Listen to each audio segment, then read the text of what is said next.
한국은행 금통위가 2달 연속으로 기준금리를 0.25%포인트 올렸습니다. 2달 연속 인상은 14년 만으로 기준금리가 1.75%까지 올라 대출이자 부담이 그만큼 커지게 됐습니다. 한국은행이 원자재 가격 상승 등의 요인을 반영해 올해 소비자 물가 상승률 전망치를 4%대 중반까지 올려잡았습니다. 반면 올해 경제 성장률 전망치는 기존 3%에서 2.7%로 하향 조정하는 등 각종 경제 전망에 먹구름이 들이우고 있습니다. 6일 지방선거가 엿새 앞으로 다가온 가운데 여야는 인천 계양을 국회의원 보궐선거 등 격전지에 힘을 쏟고 있습니다. 민주당에서는 박지원 비대위원장의 사과에 대한 내부 이견이 갈등으로 확산하고 있습니다. 윤석열 대통령이 사회부총리 겸 교육부 장관으로 박순애 서울대 교수를, 보건복지부 장관에는 김승희 전 국회의원을 내정했습니다. 내각에 여성 기용이 부족하다는 지적을 감안했다는 분석입니다.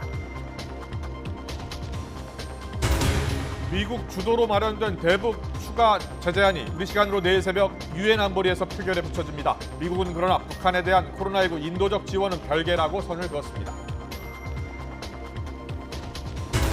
일정한 나이가 되면 임금을 깎고 고용을 보장하는 이른바 임금 피크제가 위법하다는 대법원 첫 판단이 나왔습니다. 관련 소송이 줄을 이을 걸로 보여 적지 않은 파장이 예상됩니다. 뉴스큐 잠시 뒤에 자세히 전해드리겠습니다.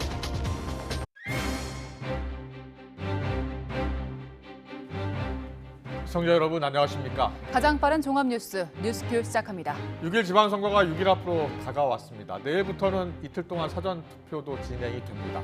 여당의 안정론과 야당의 견제론이 맞붙고 있는 이번 선거. 이재우 고문, 이상민 의원, 여야 정치고수 두 분과 함께 전망해 보겠습니다. 합리적인 이유 없이 나이만으로 임금을 깎는 임금 피크제가 무효라는 대법원 판결로 관련 소송도 잇따를 걸로 보입니다. 전문가와 함께 이번 판결의 의미와 파장 짚어봅니다. 첫 소식입니다. 윤석열 대통령이 후보 낙마로 공석이 된 교육부 장관 후보자의 박순애 서울대 교수를, 보건복지부 장관 후보자의 김승희 전 의원을 발탁했습니다. 내각에 여성이 부족하다, 젠더 갈등이 유감스럽다 하는 지적이 잇따랐는데 여성을 우선 발탁하겠다고 인식을 바꾼 걸로 보입니다. 취재기자 연결합니다. 박서경 기자. 네, 용산 대통령실입니다. 네, 윤 대통령이 오늘 장관 등 3명의 인선을 발표했는데 모두 여성이 낙점됐네요. 네, 윤 대통령은 사회부총리 겸 교육부 장관에 박순애 서울대 교수를 발탁했습니다. 대통령실은 박 후보자가 공공행정 전문가로 교육행정 비효율 개선은 물론 인수위원을 역임한 만큼 새 정부의 핵심 국정과제 실현을 이끌 적임자라고 설명했습니다. 안철수 전 인수위원장은 오늘 CBS 라디오에 출연해 본인도 인사 추천에 참여했다고 밝혔는데요. 박 후보자는 안철수계로 분류됩니다. 보건복지부 장관에는 김승희 전 의원이 낙점됐는데요. 김 후보자가 보건의료계 권위자로 전문성을 인정받아 지난 20대 총선에서 비례대표 국회의원으로 당선됐고 국가보건복지정책수립과 코로나19 위기에 대한 정책 대안을 제시해온 인물이라고 부연했습니다. 윤 대통령은 또 식품의약품안전처장도 지명했는데 마찬가지로 여성인 오유경 서울대 약학대학 학장이 내정됐습니다.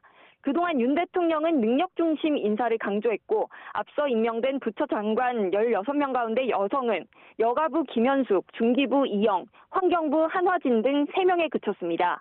그러나 최근 내각에 여성이 부족하다, 젠더 갈등이 유감스럽다는 지적이 겹쳤는데요.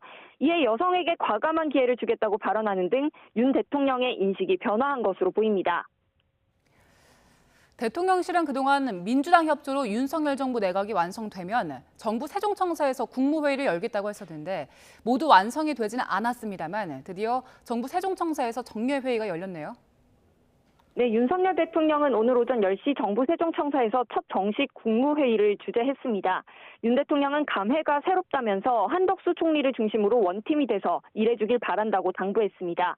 회의에서는 살기 좋은 지방시대에 대한 논의가 심도 있게 다뤄졌는데 윤 대통령은 새 정부가 지향하는 공정의 가치고 인구절벽 해법이기도 한 만큼 중장기 전략이 중요하다고 강조했습니다. 들어보겠습니다. 새 정부는 지방시대를 중요한 모토로 삼아 국정을 운영할 것이라고 밝힌 바 있습니다. 어느 지역에 살든 상관없이 우리 국민 모두는 공정한 기회를 누려야 합니다. 이것은 새 정부가 지향하는 공정의 가치이기도 합니다. 또 일시적으로 다주택자 양도세 부담을 낮춰주는 소득세법 시행령과 첫 대통령 직속위원회인 국민통합위원회 설치 운영 규정안이 처리됐습니다.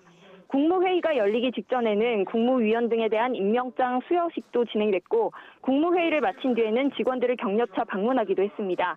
오늘 국무회의에는 한덕수 국무총리를 비롯해 18개 부처 장관 가운데 교육부 복지부 장관 후보자를 뺀 16개 부처 장관이 모두 참석했습니다. 지금까지 용산 대통령실에서 YTN 박서경입니다.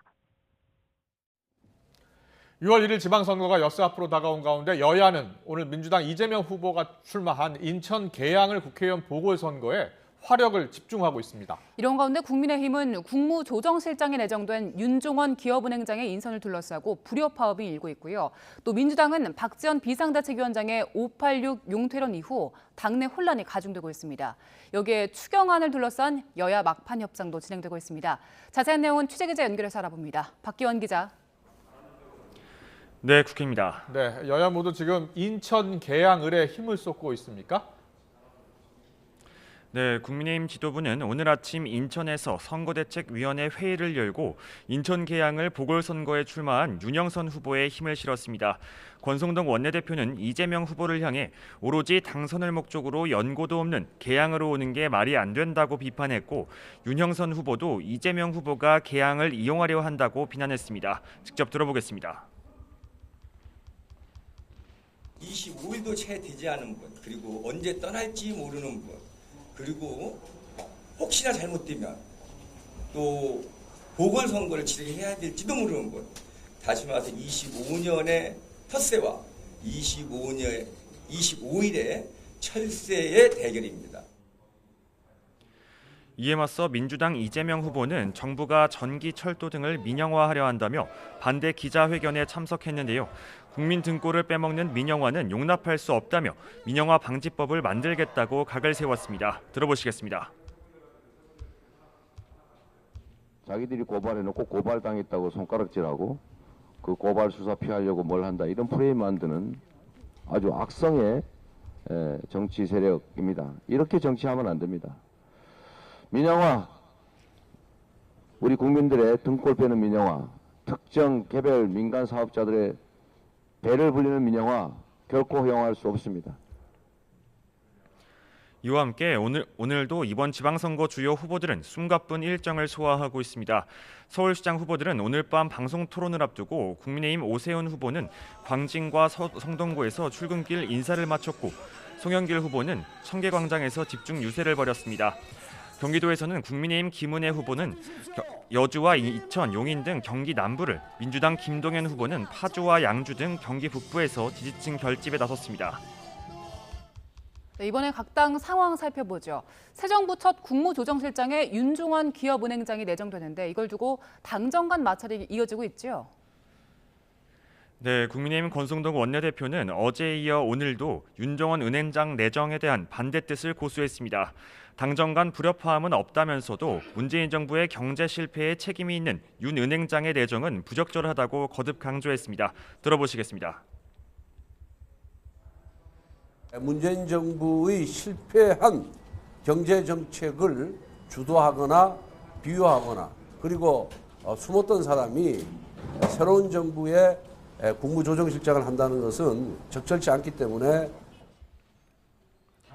더불어민주당에선 박지원 비상대책위원장의 586 용태론 주장을 계기로 당내 갈등 양상이 이어지고 있습니다. 박 위원장은 오늘 아침 라디오에서 당내 갈등이 아닌 새로 태어나기 위한 진통 과정이라며 586 세대 모두가 나가라는 건 아니라고 선을 그었습니다. 들어보겠습니다. 달라진 민주당을 만들어내야 되는데 좀 그거를 어렵게 하는 그런 부분도 있지 않나. 좀 시대와 발맞춰 나가는 게 필요한데 그렇게 시대와 발맞춰 나가는 게 어려운 분들도 있지 않은가. 그런 분들을 이제 말씀을 드린 것이고요. 586 용태가 이제 다 해야 된다. 저는 이렇게 말씀드린 적이 없으니까. 네. 박 위원장 발언 파장은 계속되고 있는데요. 호남 광역단체장 후보들은 박 위원장의 발언에 분란의 여지가 있다며 지적에 나섰지만 정성호 의원은 5년 만에 정권을 넘겨줬다면 반성과 사과를 하는 게 당연하고 혁신해야 한다고 옹호론을 폈습니다. 소상공인, 자영업자 손실 보상이 포함된 2차 추경안을 놓고서도 여야 갈등이 계속되고 있죠. 네, 예산결산특별위원회 여야 간사는 어젯밤에 이어 오늘 늦은 오후부터 다시 모여 물밑 접촉을 이어갈 예정입니다. 국민의힘은 시급한 민생 현안임을 앞세워 내일 본회의를 열고 반드시 추경안을 처리하겠다고 주장하고 있지만 민주당은 국채 상환 예산을 재원으로 손실보상 소급 적용과 긴급 금융 등을 추경안에 포함해야 한다고 맞서고 있습니다. 금액으로만 따져도 15조 원가량 더 늘어난 안을 통과시켜야 한다는 겁니다. 다만 당장 전반기 국회 임기인 오는 29일까지 추경안이 통과되지 않으면 의장단과 원 구성이 안 된 상황에서 국회 의결 자체가 지연될 수밖에 없다 보니 여야도 막판 협상에 돌입한 겁니다. 국민의힘 권성동 원내대표도 박병석 국회의장을 찾아 내일 본회의를 열어달라고 촉구했고 박 의장은 여야 합의가 나오는 대로 오는 27일 토요일에라도 본회의를 준비해주겠다는 뜻을 밝혔다고 말했습니다. 네, 윤석열 대통령 그동안 내각이 남성이 편중됐다라는 지적을 받아왔었는데 여성 장관 2명을 연달아 임명했습니다. 여야 반응 어떻습니까? 네, 먼저 국민의힘은 포스트 코로나 시대 준비를 위해 교육과 보건 분야 공백을 그대로 둘 수 없다며 오늘 인선을 환영한다고 밝혔습니다. 또 권성동 원내대표는 윤 대통령이 여성의 유리천장을 뚫을 수 있는 기회를 만들어줘야겠다는 생각으로 임명에 나선 것이라고 전하기도 했습니다. 반면 더불어민주당은 먼저 남성 편중 내각에 대한 지적에 인사에 반영한 점은 환영했습니다. 다만 박순애 후보자는 행정 전문가인데 교육부 장관에 내정했고 김승희 후보자는 국회의원 시절 문재인 전 대통령을 향해 초기 치매라고 언급한 것과 관련해 윤 대통령이 야당과의 협치의 뜻이 없다는 뜻으로 보인다고 비판했습니다. 그러면서 인사청문회를 통해 철저히 검증하겠다고 덧붙였습니다. 지금까지 국회에서 YTN 박견입니다. 한국은행 금융통화위원회가 2달 연속 기준금리를 인상했습니다. 또 올해 물가 상승률 전망치를 대폭 높이고 성장률 전망치는 낮춰서 우리 경제가 물가 상승과 저성장에 고심하고 있음을 시사했습니다. 박병환 기자의 보도입니다. 지난달 25일 취임한 이창용 한국은행 총재가 처음 주재한 금융통화위원회 회의에서 만장일치로 기준금리 인상이 결정됐습니다. 금융통화위원회는 한국은행 기준금리를 1.50%에서 1.75%로 인상하여 통화정책을 운영하기로 결정하였습니다. 한국은행이 기존금리를 2달 연속 인상한 건 지난 2007년 8월 이후 14년 9개월 만입니다. 금리 인상 배경에는 5%에 가까운 소비자 물가 상승률에 대한 우려가 있습니다. 지난달 소비자 물가 지수는 작년 같은 달보다 4.8% 올라 13년 6개월 만에 최고치를 기록했습니다. 한국은행은 3.1%로 예상했던 올해 소비자 물가 상승률 전망치를 이번에 4.5%로 대폭 상향 조정했습니다. 2008년 7월 이후 13년 10개월 만에 가장 높은 전망치입니다. 금리 인상의 또 다른 배경은 미국 연준의 잇따른 빅스텝 조치, 즉 기준금리 0.5%포인트 인상으로 풀이됩니다. 미국이 빅스텝을 이어가겠다는 뜻을 밝히면서 한국과 미국의 기준금리가 역전될 가능성이 제기됐기 때문입니다. 다만 이 총재는 금리가 역전되더라도 자본이 유출될 가능성은 크지 않다고 전망했습니다. 금리 차가 역전된다고 자본 유출이 굉장히 대규모로 일어나거나 환율이 어떻게 되거나 하는 문제는 현재 우리 상황을 볼 때 감내할 수 있는 수준이 아닌가 이런 생각을 하고 있습니다. 올해 경제 성장률 전망치는 기존 3.0%에서 2.7%로 하향 조정했습니다. 고물가가 경제 회복의 발목을 잡을 가능성이 커진 셈입니다. 한국은행은 앞으로 몇 달간 물가에 중점을 두고 통화 정책을 펼치겠다고 밝혀 올해 하반기에도 기준금리 인상이 이어질 것으로 보입니다. YTN 박병환입니다. 일정한 나이가 되면 임금을 깎고 고용을 보장하는 이른바 임금 피크제가 위법하다라는 대법원의 첫 판단이 나왔습니다. 재판부는 임금 피크제 도입 목적의 타당성과 노동자들이 받는 불이익의 정도 등 여러 사정을 종합적으로 판단해야 한다는 기준을 내놨는데요. 임금 피크제 적용하고 있는 국내 다른 기업들에도 적지 않은 파장이 예상됩니다. 취재기자 연결합니다. 한동호 기자. 네, 대법원입니다. 네, 임금 피크제 효력에 대한 대법원의 기준이 처음 나온 거죠? 네, 그렇습니다. 대법원이 임금 피크제 효력에 관한 판단 기준을 최초로 제시했는데요. 대법은 오늘 퇴직한 연구원 A씨가 한국전자기술연구원을 상대로 낸 임금 피크제 관련 소송에서 A씨 손을 들어준 원심을 확정했습니다. A씨는 61살 정년을 보장하면서 55살 이상 노동자의 임금을 깎는 임금 피크제로 월 급여가 많게는 283만 원까지 줄었는데요. 재판부는 연구원의 임금 피크제가 합리적 이유 없이 나이를 이유로 한 차별이라고 판단했습니다.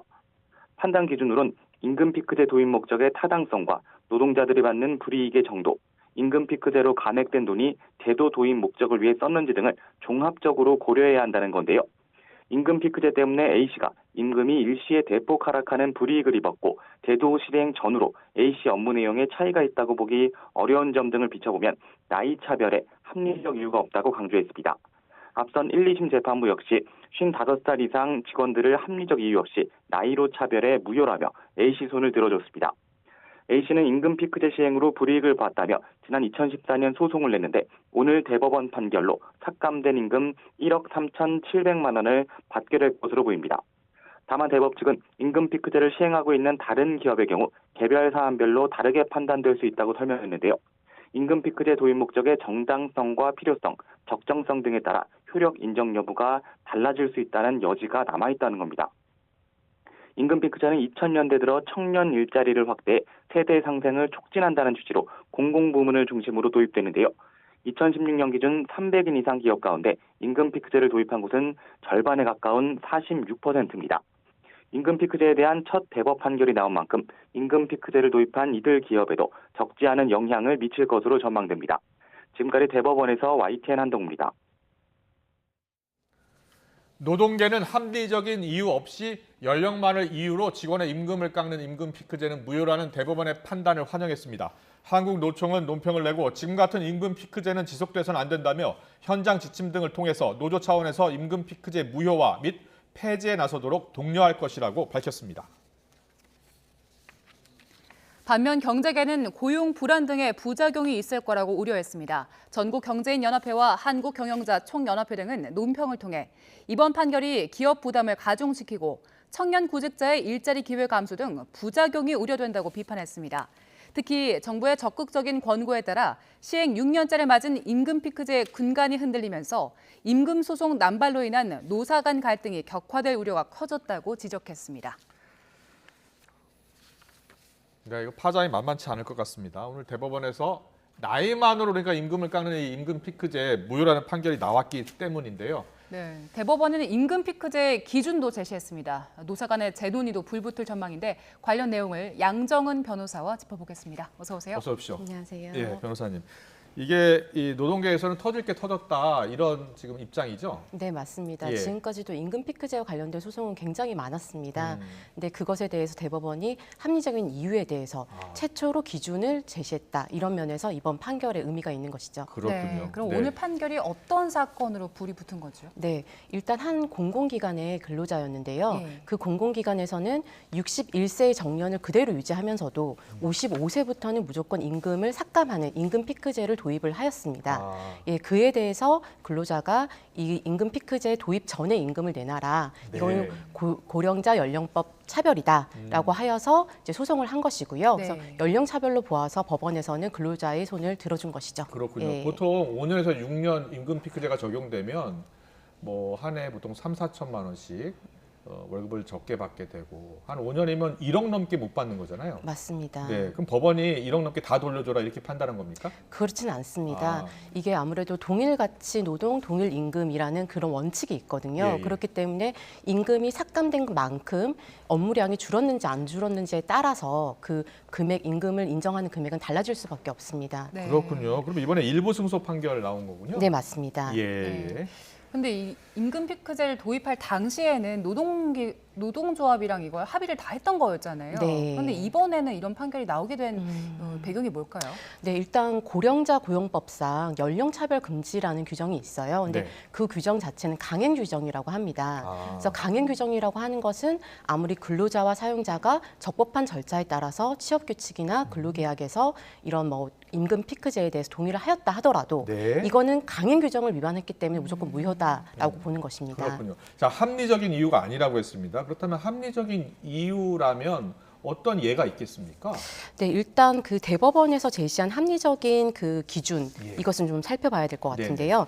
이건 첫째로 임금 피크제의 도입의 목적에 그 정당성 그리고 필요성 그리고 실질적으로 임금을 삭감하는 폭이나 그 기간 그리고 임금 삭감에 준하는 업무량이 줄었는지 실제로 업무량이 줄었는지 굉장히 중요하죠. 그러네요. 예, 그 강도가 또 저감됐는지 업무량도 안 줄었는데 나이만 먹었다고 해서 월급을 깎는 것은 말이 안 된다. 그렇죠. 그리고 네 번째로는 임금 피크제 감액의 그 재원을 그 사용 목적에 따라서 사용을 했는지입니다. 이 부분이 조금 중요하다고 할 수 있습니다. 네. 예. 대법원이 제시한 4가지 기준이잖아요. 네. 4가지 기준이 지금 좀 타당합니까?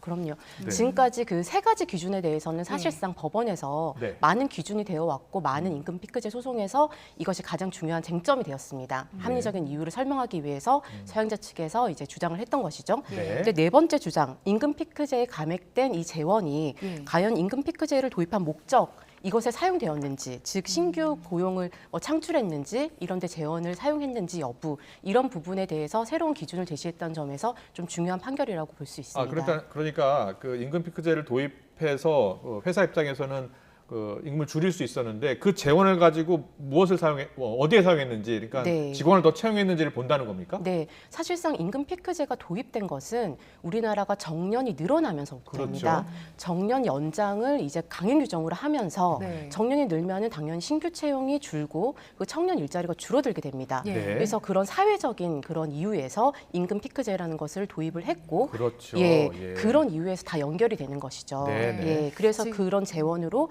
활용을 했느냐 이런 것이 중요한 요건이 되는 것입니다. 네. 이렇게 기준이 제시됐으니까 이제 개별 사업장에서도 다시 논의를 해야겠네요. 네, 맞습니다. 네. 특히 지금 이제 네 번째 기준에 대해서 예. 이게 신규 채용을 과연 하였는가? 예. 임금 피크제를 도입하면서. 네. 근데 과연 이 재원을 어느 정도 활용을 했어야 되느냐? 이런 기준에 대해서는 또 새로운 또 쟁점 사항이 될 수밖에 금액 없는. 기준이요? 예, 맞습니다. 예, 그리고 이런 재원을 어떻게 활용을 했는지, 어느 정도 활용을 했는지 이런 부분은 여전히 또 다시 또 쟁점이 될 수밖에 없겠죠. 이게 또 이 기준도 노측이랑 사측이랑 또 협상을 해야 될 거 아니에요? 네, 맞습니다. 굉장히 또 첨예하게 또 다퉈질 부분인 것 같습니다. 네, 예. 이런 판결이 나오면은 경영계도 바로 반박할 것 같거든요. 예. 지금 경영계 입장은 뭐예요?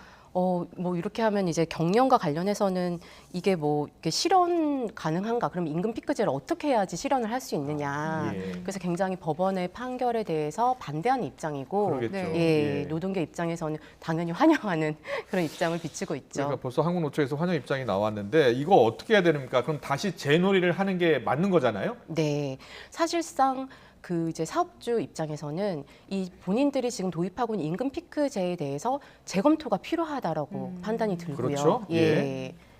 그럼 재논의를 어떻게 시작하는 겁니까? 모든 사업장, 그러니까 임금 피크제를 도입한 모든 사업장은 이제 재논의에 들어가야 되는 상황이죠? 사실상 뭐 이제 판을 이제 지금 법원에서 다투지 않는다고 하면은 이게 뭐 굉장히 적극적인 재논의를 할지는 모르겠지만 네. 사실상 재점검이 필요하다고 할 수 있죠. 스스로. 재점검이요? 예. 예. 이번 사건의 판결을 받은 그 당사자 A 씨 말입니다. 그분은 일단 어느 정도는 다시 임금을 돌려받게 되는 거잖아요. 네. 그러면은 지금 그동안 부당한 차별을 당했다라고 주장한 분들도 소급 적용을 받을 수 있는 겁니까? 네, 일단은 그 임금에 대해서 차액 상당을 지급하라는 소송이기 때문에 임금은 소멸시효가 3년입니다.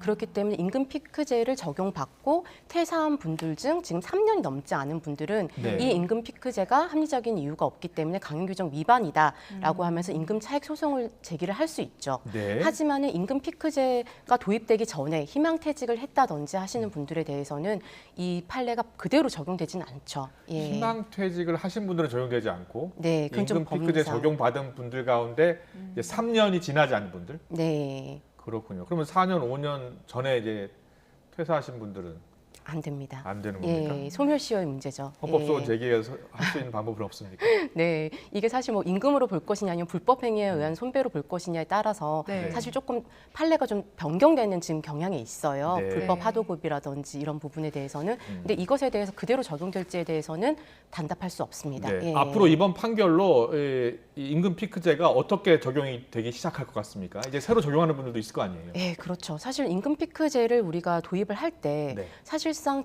아까도 말씀드린 것처럼 동일 가치, 동일 노동 임금 원칙에 따라서 그 임금이 준다고 하면은 그 업무의 양과 그 정도도 줄어야 합니다. 그렇죠. 근데 그런 것이 과연 타당한지, 그 예. 정도도 사실은 타당한지를 살펴봐야 할 것이고요. 그렇겠군요. 그리고 그런 재원을 통해서 저 신규 채용으로 이게 연결이 됐는지 이런 부분에 대해서도 새롭게 좀 그 검토가 필요할 것입니다. 자, 그러면 정리를 해보면 임금 피크제를 적용받는 근로자는 일단 그 업무량이 줄 가능성이 있고 줄어야 합니다. 그리고 예. 그 임금 피크제를 적용하는 기업들은 반드시 채용을 늘려야겠네요. 그렇죠. 네. 예. 앞으로 변화 가능성 그 두 가지 말고 또 뭐가 있을까요? 그리고 소송도 사실 잇따를 것 같다면서요. 소송이 굉장히 잇따를 것 같은데요. 예. 사실상 임금 피크제와 관련된 소송은 굉장히 많지만 예. 사실상 근로 중에 이 임금 피크제 소송을 하기가 참 쉽지가 않죠. 네네. 예, 그러다 보니까 소송을 좀 주춤주춤했지만 아마 노동조합이 있는 그런 공공기관이라든지 그런 사업장에서는 네. 이게 좀 소송으로 번질 가능성이 매우 크다라고 볼 수 있습니다. 그렇군요. 네. 알겠습니다. 합리적인 기준이 아니라 나에 따라 적용한 임금 피크제는 무효라는 판결로 앞으로 적지 않은 파장이 예상됩니다. 양정은 변호사와 자세히 짚어봤습니다. 잘 들었습니다.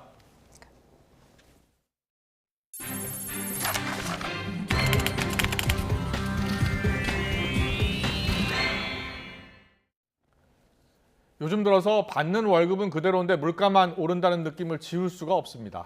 가족끼리 조촐하게 외식을 하는 것도 부담스러울 정도인데요. 그렇다면 국민고기 삼겹살을 집에서 먹으려면 얼마나 필요한지 이승윤 기자가 따져봤습니다. 물가가 오르니 돈의 가치가 떨어진 듯합니다. 10만 원 갖고 나오면요. 옛날에는 좀 사고 했는데 지금은 옛날에 비해서 5만 원씩밖에 못. 시민들은 정말 물가가 부담스러울 정도로 올랐다는 반응을 보이고 있습니다. 정말 물가가 얼마나 올랐는지 체감해 보기 위해서 제가 지금부터 5만 원을 예산으로 4인 가족이 저녁 식사로 삼겹살을 즐길 수 있게 장을 한번 봐보도록 하겠습니다.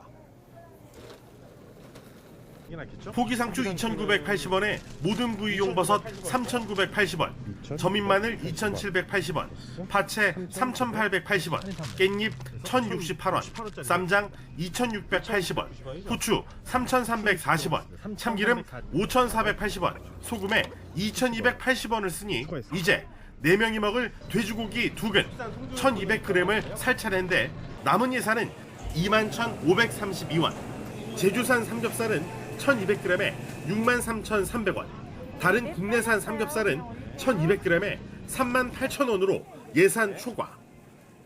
미국산 삼겹살로 도전해봤지만 1,500g 대용량 포장에 가격도 29,700원으로 예산을 넘어 결국 목표 달성 실패.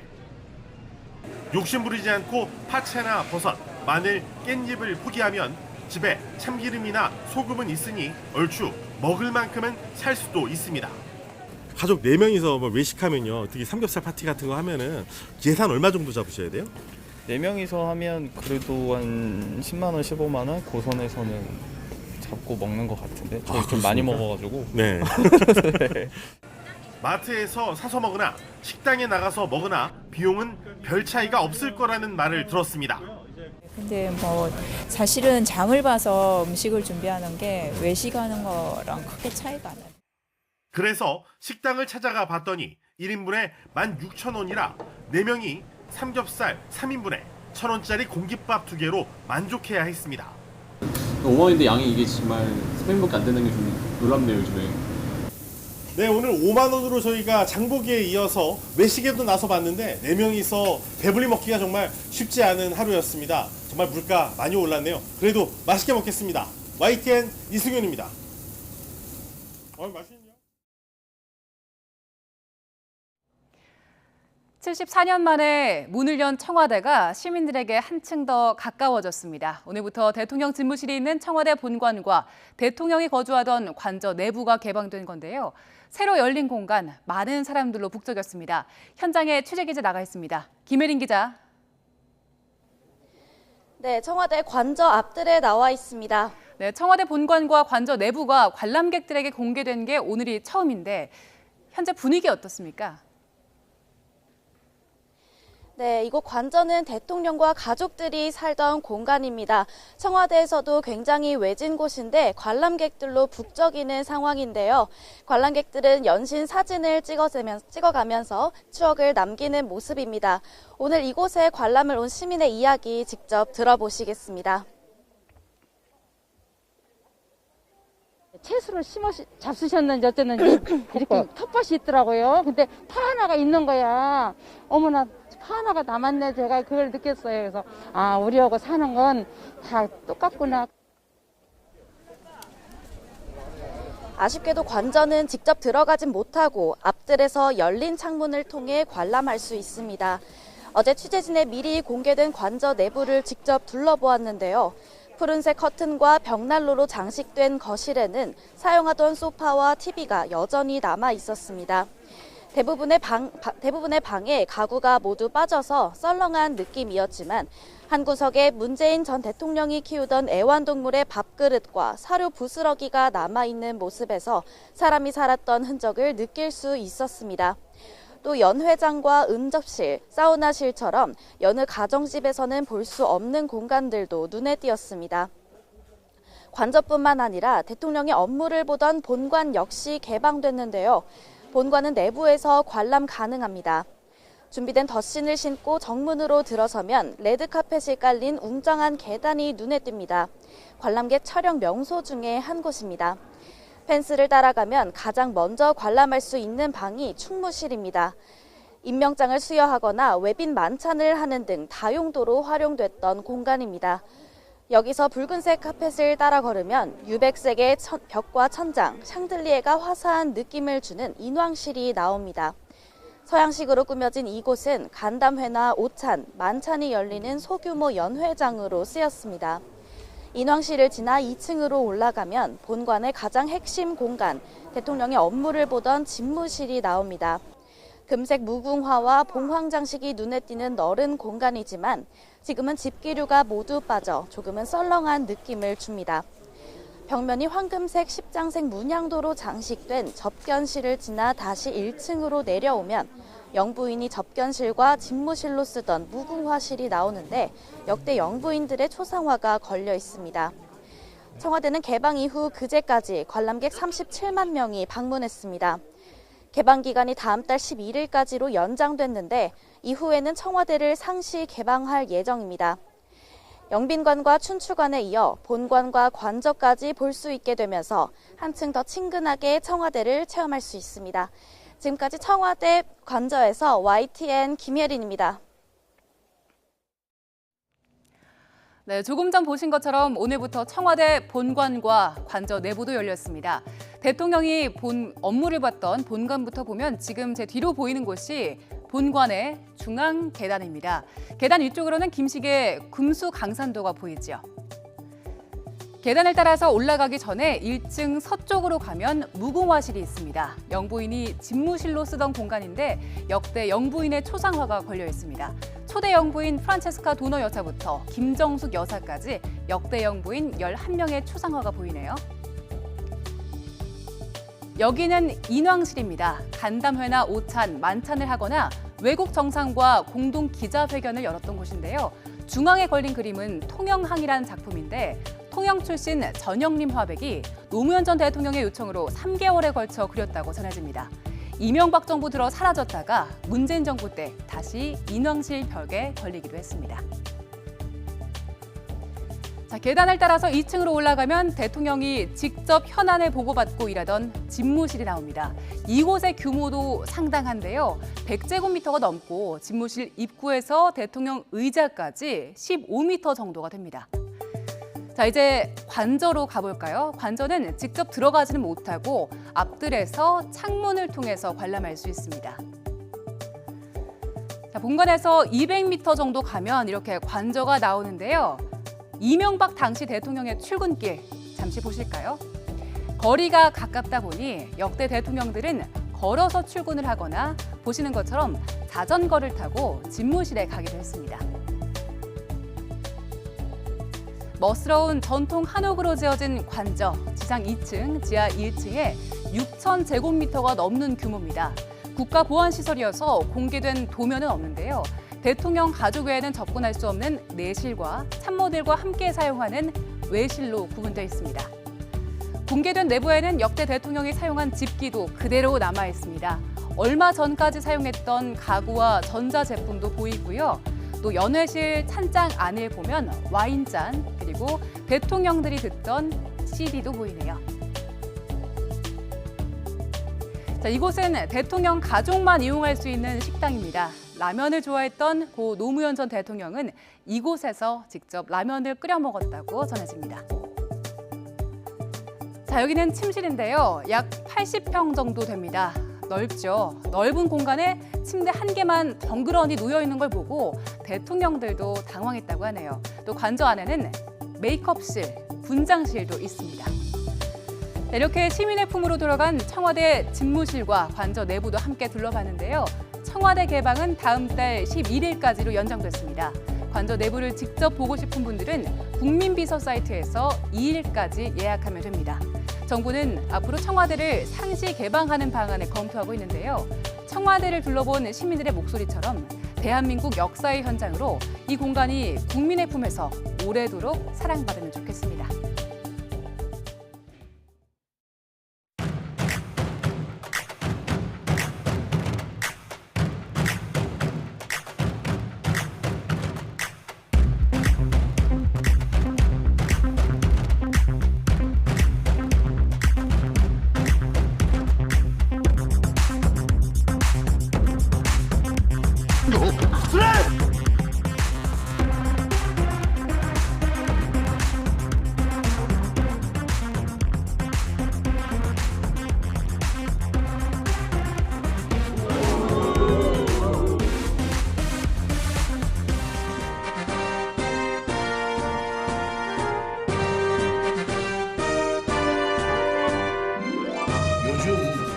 개항이 호구냐라는 말이 유행하고 있습니다. 이재명 전 지사처럼 오로지 당선만을 목적으로 당선돼서 자신에 대한 방탄국계를 열 심산으로 아무런 연고도 없는, 아무런 인연도 없는 개항구로 온다는 것이 과연 말이 되는 소리입니다.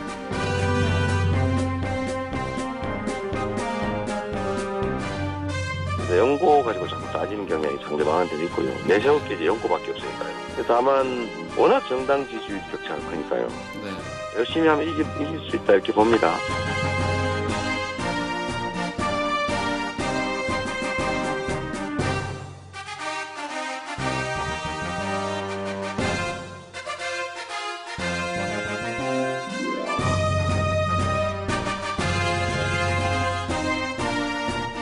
기득권 양당의 권력투쟁, 정권 안정과 견제를 견주는 다툼 속에서 정작 지역이 보이지 않고 민생이 사라지고 있습니다. 지방의회 정의당이 설 자리를 지켜주십시오.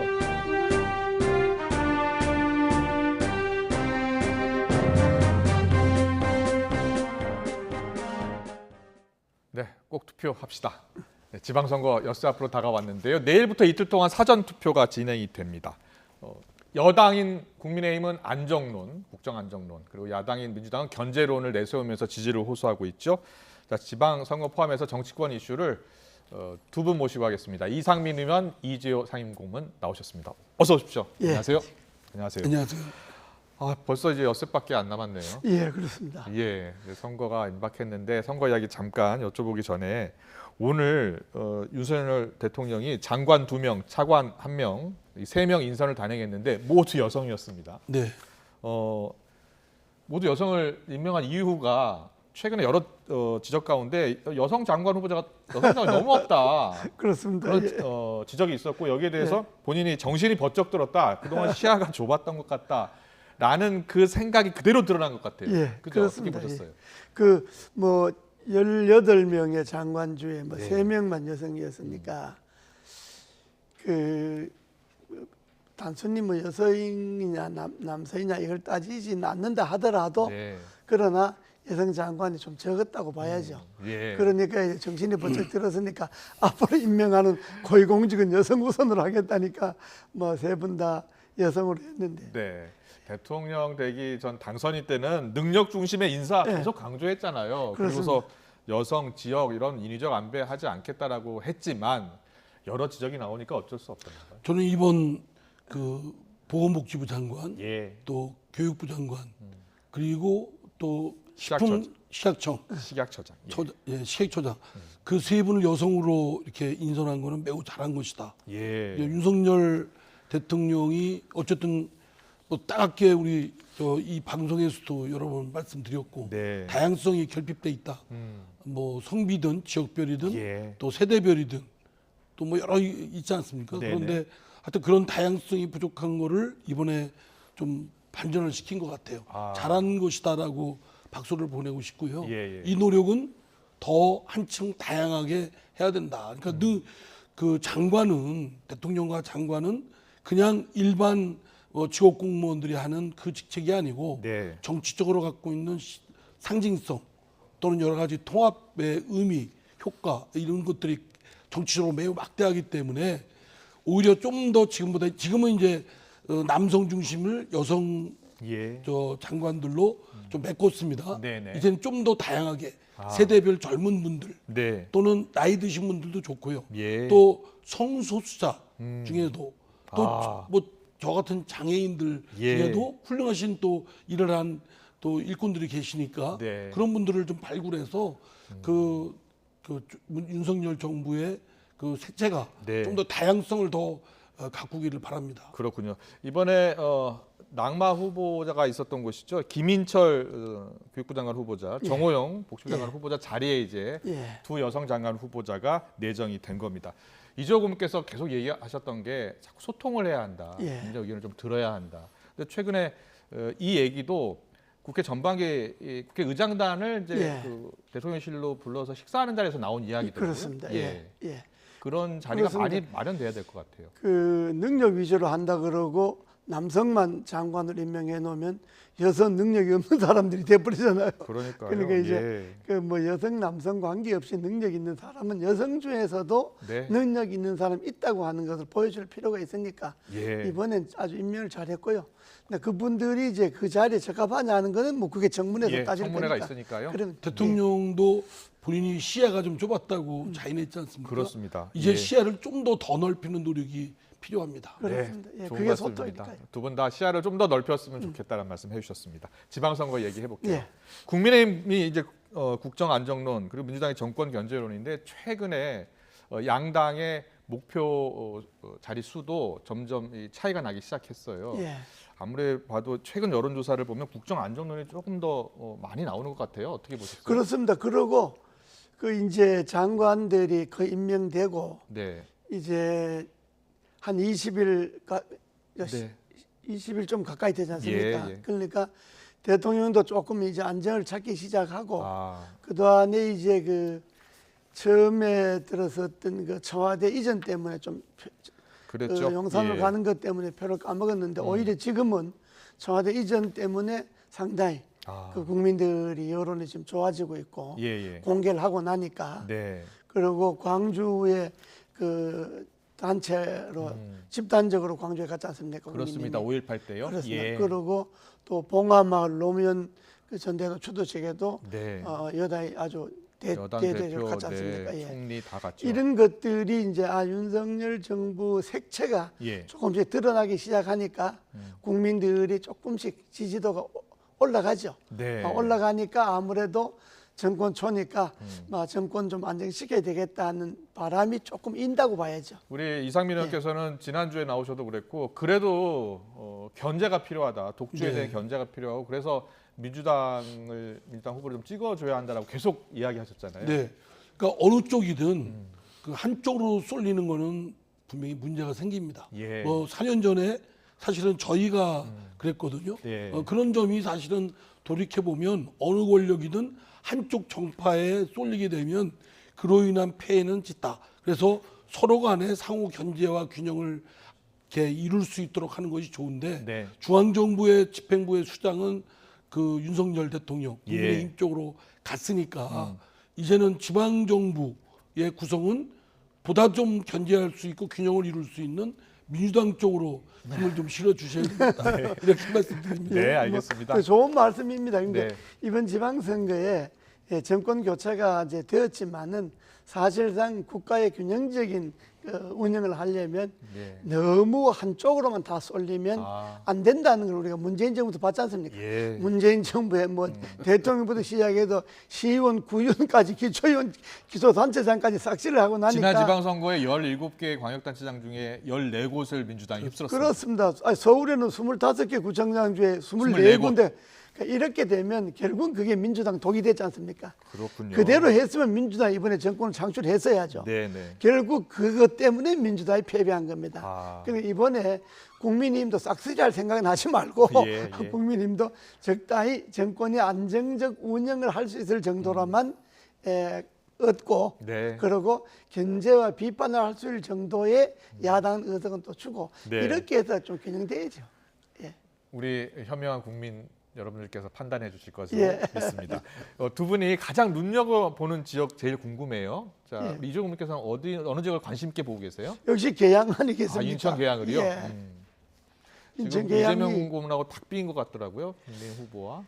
그렇습니다. 지난번에도 이야기했지만 이재명 후보가 간단하지 않는 것이 이게 선거라는 게 자기 지지자만 갖고 당선되는 게 아니잖아요. 근데 계양구 전체 유권자들을 놓고 볼 때는 아무래도 민주당 지지보다는 지지하지 않는 지지 더 많잖아요. 투표를 하느냐 안 하느냐는 별개의 문제고. 그러니까 이번 이재명 후보가 출마를 한 거는 계양 구민으로 볼 때, 계양의 유권자들을 볼 때는 조금 불편하죠.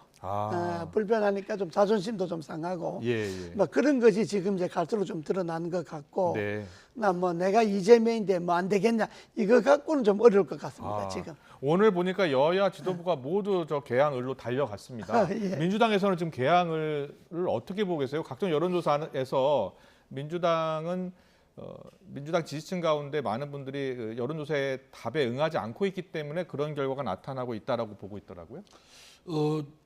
좀 더 열심히 해야 되겠죠. 그리고 이제 지금은 사실은 본 게임은 지방선거잖아요. 지역의 일꾼들, 단체장이나 지방의회 의원들을 뽑는 선거인데 이제 보궐선거가 그렇죠. 7개 사실은 보궐선거 중에 한 오히려 곳이 더 인천 시선을 계양이고. 받는다면 좀 정상적이지는 않다고 생각되고요. 지방선거 가장 관심 있게 보는 지역이 전 충청권입니다. 충청권이요? 거의 어쩌면 지역구가 있는 곳이죠. 그렇죠. 대전이고 그러니까 대전, 충남, 세종, 충북이 과연 판도가 어떠냐에 따라서 이번 지방선거에 아마 그 국민의힘이나 더불어민주당의 그 성패가 거기서 좌우될 것이다.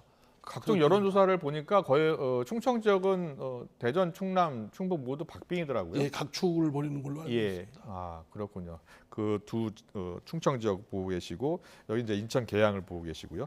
근데 두 분은 선거 많이 치러 보셨으니까요. 이제 6월 1일 오늘부터 이제 투표 마감까지 조사한 결과를 발표하지 않는 깜깜이 선거잖아요. 그런데 최근에 여당 지지율이 좀 더 높게 나오긴 합니다만 지난 대선 때 보면 꼭 그런 것도 아니더라. 뚜껑을 열어보니까 뭐 박빙으로 나오지 않았느냐 이렇게 이야기하더라고요. 이번 지방선거도 그런 결과가 나올 것으로 보세요? 박빙으로 나올 것으로? 저는 박빙으로 나올 곳도 여러 있다고 봅니다. 그러나 전반적인 흐름은 아무래도 이제 정권을 교체했으니까 정권 안정론 쪽으로 여당이 조금 유리하긴 한데 그러나 지난 4년 전에 민주당이 싹쓸이 하듯이 그렇게는 되지 않을 겁니다. 그렇군요. 그러니까 국민의힘도 싹쓸이 못할 것이다. 싹쓸이는 또 바람직하지도 않고요. 싹쓸이가 계속 싹쓸이 바람직하지 않다고 계속 이야기하시네요. 그 투표율이 아무래도 좌우할 거라고 생각합니다. 투표율이요? 말하자면 그 대통령 선거나 총선은 투표율이 좀 상당히 좀 비교적 높지 않습니까? 그렇습니다. 근데 지방선거도요. 2018년 투표율이 60%였더라고요. 그렇죠. 딴 때보다는 훨씬 높았죠. 더 높았고 만약에 이제 60% 이상 나올 경우에는 사실은 아무래도 제가 볼 때는 그 국민의힘 쪽이 좀 유리할 거라고 생각되고요. 그 만약에 50%에서 좀 이렇게 왔다 갔다 하면 저희들도 나름 기반이 있는 지역이 많기 때문에 좀 해볼 만하다고 생각합니다. 알겠습니다. 이 선거는 항상 뚜껑을 열어봐야 알 겁니다. 알겠습니다. 계속해서 민주당 이야기 좀 하려고 하는데요. 민주당에서 지금 박지원 공동비대위원장이요. 며칠 전에 대국민 사과 기자회견을 했는데 이 사과 기자회견을 한 것을 놓고서 당 내부에서 충돌도 일어나고요. 윤호중 비대위원장은 이제 이 회의 못 하겠다 막 이런 말까지 나오고 고성도 오가고요.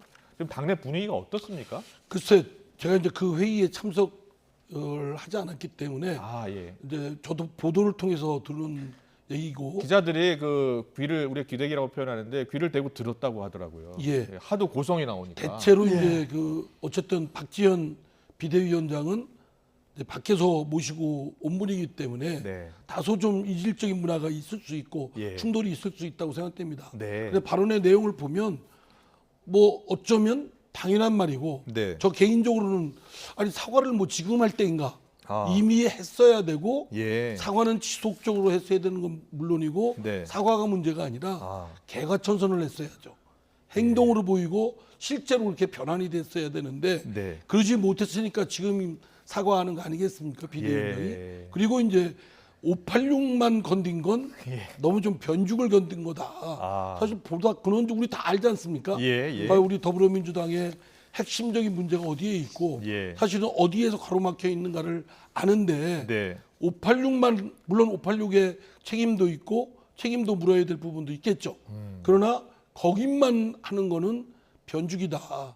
좀 더 근원적이고 본질적인 것에 더 맞닥뜨려야 된다고 생각합니다. 좀 더 근원적이고 본질적이란 것이라 하면 어떤 부분을 더 지적했어야 된다고 보시나요? 지난번 그 정권 잡아서 국가 운영을 했던 문재인 대통령 정부 있는 그 분들 그리고 지금 이재명 대선 후보를 맡아서 대선 패배에 이른 과정. 지난 정부 때 국정을 책임졌던 분들 그리고 지난 대선에서 책임졌던 분들까지 좀 더 구체적으로 이야기를 했어야지 586만 이야기해서 되느냐. 그리고 팬덤은 문재인 대통령도 있고 더 지금 이재명 상임 고문인가요? 이 경우는 더 극성을 부리고 있지 않습니까? 그렇습니다. 박지원 비대위원장이 팬덤 정당이 아닌 대중 정당으로 가게 만들겠다라고 이야기했거든요. 이재호 고문의 고견을 듣겠습니다. 남의 당 이야기를 뭐 쉽게 할 수 있는 건 아닌데. 그래도 어떻게 느끼셨어요? 그러나 이제 제가 볼 때는 그 박지원 그 비대위원장이 한 말은 문제가 없고 난 그다음 맞는 말이고 문제는 민주당이 좀 성숙된 자세로 그걸 수용하고 받아들이고 좀 어른스럽게 이렇게 접근을 했으면 민주당이 저 사달이 안 나고 민주당이 국민들을 볼 때 아주 속 좁아 보이고 그렇게 안 보일 텐데 그 저 공동 비대위원장 외부에서 온 사람이 그 정도 이야기하면 그럴 수 있다. 뭐 그 말은 옳다. 그리고 선거 끝나고 제기된 문제를 하나하나 해결하자. 이렇게 좀 나갔으면 국민들에게도 민주당이 좀 여유 있게 보이고 좀 어른스러워 보일 텐데 그 비대위원장 이야기했다고 팩해갖고 뭐 나가라 들어가라 그러고 싸워갖고 그게 민주당의 한계거든요. 그렇군요. 지금 선거를 앞두고 지금 야당 내에 이렇게 내용이 일고 있다 보니까 박지원 전 국정원장이 페이스북에 글을 올렸어요. 야당이 선거를 앞두고 자기 식구들을 향해서 총격을 가하고 있다. 이러니 인사도 민생도 경제도 지금 강 건너 불구경하고 있는 것 아니냐라고 이렇게 일침을 가했습니다. 박지원 원장님, 전 원장께서는 뭐 여기에 관여하실 일은 아닌 것 같고요. 국정원장을 얼마 전에 퇴임하신 분이니까 뭐 하시고 싶은 말이 있어도 박지원 원장 좀 답답하신가 봐요. 조금 금도를 지킬 필요가 있겠다 생각되고요. 원래 제가 훈수꾼이 원래 답답한 거지. 민주당에 지금 말씀하신 대로 사실 뭐 트러블이나 갈등이나 이견 차이는 당연히 있는 것이 자연스럽다고 생각됩니다. 뭐 이게 뭐 특별히 큰 문제인 것도 아니고요. 사실은 더 치열하게 논쟁이 붙어야 된다고 생각합니다. 그러니까 논쟁이 없는 당이 더 이상한 거죠. 사실은. 그렇습니다. 이 당이 일색이고 아무런 적이 없고 당이 또 지도부가 정하면 따르기만 하는 그게 더 문제 아니겠습니까? 제가 민주당 지도부 같으면요. 윤호중 씨나 뭐 윤호중 비대위원장이나 박홍근 씨 같으면 박홍근 원내대표나 저는 이렇게 이야기했어요. 지도부 전체 회의에서 박지원 위원장이 한 말씀 다 시당한 말씀이다. 우리 다 그나마 듣고 반성해야 될 문제다. 다만 그 논의를 진행하는 데 있어서는 선거 끝나고 하자. 지금 선거가 일주일밖에 안 남았는데 지금 그 문제를 어떻게 논의를 하겠냐. 그러니까 지당한 말씀인데 네. 논의 시기는 선거 이후로 늦추자. 아. 이렇게 하고 넘어갔으면 좀 감싸 안고 갔으면 어땠을까? 그렇게 하고 넘어갔으면 그 문제 될 게 뭐 있습니까? 그게 탈될 게 없는데 그걸 갖고 뭐 책상 치고 나가고 들어가고 하니까 이게 민주당이 아주 한계가 드러난 거죠. 그럴 수도 있겠네요. 예. 알겠습니다. 그런데 박지원 비대위원장이요 물러서지 않고 있습니다. 나를 왜 뽑았냐 뭐 이렇게 이야기도 하고 있고요. 여기에 대해서 당 안팎의 평가도 엇갈리고 있고요. 어떤 이야기들이 나오고 있는지 잠깐 듣고 이야기 더 나누겠습니다. 지금 이제 민주당 내에 논란을 만드는 게 박지원 비대위원장인데 그걸 뒷면은 좀 개혁적이고 쇄신적인 얘기를 하는 것 같은데 내용 따지고 보면 굉장히 위선적이고 뒷북이에요. 그게 무슨 말씀이세요? 위선적이고 뒷북? 예, 왜냐하면 586 용태 이야기를 하잖아요. 네네. 근데 586 용태 이야기를 하는 시점이 이거 공천 때 했어야 돼요. 공천 때. 박지원 비대위원장한테 민주당이 능수능란함을 요구했나요? 그건 아니잖아요. 오히려 본대로 말하고 느낀 대로 이야기하는 그런 직원직설의 솔직한 태도와 정치, 이게 우리 민주당에 필요하다고 생각하고 박지원 비대위원한테 그걸 기대했던 거고, 오히려 말을 못하게 하는 형식으로 비춰져서 저는 오히려 그게 걱정스럽습니다. 자, 이 두 분의 의견에 대한 생각을 한번 여쭤보겠습니다. 예. 좀 말씀드린 대로 논쟁은 더 치열하게 있어야 되고 지금 민주당이 놓여 있는 그 부정적인 이미지가 있지 않습니까? 부정적인 측면들을 극복하려면 내로남불이라든가 또는 뭐 하여튼 등등의 여러 가지가 있죠. 이런 것들을 넘어서려면 치열한 논쟁을 통해서 탈바꿈을 해야 됩니다. 그러니까 불편하지만 맞닥뜨려야 되겠죠. 근데 불편한 것이 지금 박지원 비대위원장은 586의 용태론만 제기했는데 그건 좀 비껴가는 거라고 생각합니다. 아니 지금 일각에서는 이제 이재명계 그리고 친문 86그룹 주도권 다툼이 혹시 있는 것 아니냐? 저는 그런 흐름도 당연히 있다고 봅니다. 당내에서요? 당연히 뭐 겉으로는 아니지만 속으로는 그런 흐름이 있는 거는 오히려 저는 뭐 당연히 있을 수 있는 일이라고 생각되는데 명분이 있어야 되겠죠. 하려면 자기 거는 자기의 허물은 그대로 두면서 남을 공격하기 위해서라든가 자신의 입지를 강화시키기 위해서 남을 공격하는 거는 매우 낮은 그 정략적인 것이다. 하태경 의원이 이 박 비대위원장의 말이 굉장히 위선적이고 뒷북이다. 공천 때 이야기하지 왜 지금 얘기하냐 이렇게 그거는 저는 그렇게는 안 보고요. 박지원 위원장 나름대로 충정을 담아 이야기한 거고 자기는 자기 진심을 담아 이야기한 건데 다만 이제 그 기술적으로 지금 선거 한 일주일 남았잖아요. 지금 586 용태라든지 팬덤 정치 청산하자든지 하면 지금 일주일 동안 이걸 어떻게 합니까? 단 그런 이야기는 당이 황골탈퇴해야 된다. 우리가 패배 반성을 하자. 그 이야기까지는 좋은데 다만 지방선거 끝나고 나서 지방선거에 이제 이겼냐 졌냐를 논의하는 그 과정에서 이제 586 용태하라든지 그럴 수 있겠네요. 이제 팬덤제 그만두다든지 이렇게 했으면 이게 좀 생산적이었을 텐데 선거연을 앞두고 586는 나가라 팬덤 없애라 하면 자기 지지층들은 발각하게 돼 있죠. 근데 그거는 아마 근데 기술상의 문제지. 제가 미뤄 짐작해 보면 박지원 위원장의 경우는 물론 이제 탈바꿈해야 되겠지만 그것도 급하지만 그 전에 당장 일주일 앞으로 닥친 지방선거에 어느 정도 우리가 완전 패배를 안 하려면 사과는 뭐 잘못했다는 걸 인정하고 국민들께 죄송하다고 사과하고 그리고 최소한 어떤 액션이 하나가 나와야 되겠다라고. 어떤 액션이요? 뭐 지금 말씀드린 이제 본인 생각에는 586 뭐 용태를 주장한 건데 지금 말씀드린 대로 그거는 실현성, 현실성은 없죠. 이렇게 민주당 지도부가요. 박지원 비대위원장이 이야기한 거를 좀 죄송스러운 말이지만 선거용이다. 선거 앞두고 선거용으로 비대위원장 한 말이다. 이렇게 하고 안으로 안고 넘어갔으면 되는 건데 지금 사실상 그렇지 않습니까? 팬덤 정치 청산하거나 586 용태는 선거 일주일 남는데 할 수도 없잖아요. 그러니까 비대위원장이 선거용으로 한 소리다. 그러나 박지원 위원장은 진심을 담아 이야기한 거다. 이렇게 받아들이면 되는 건데 네. 민주당이 선거에 져서 지금 정신이 없는 모양이죠. 왔다 갔다 하니까 지금. 알겠습니다.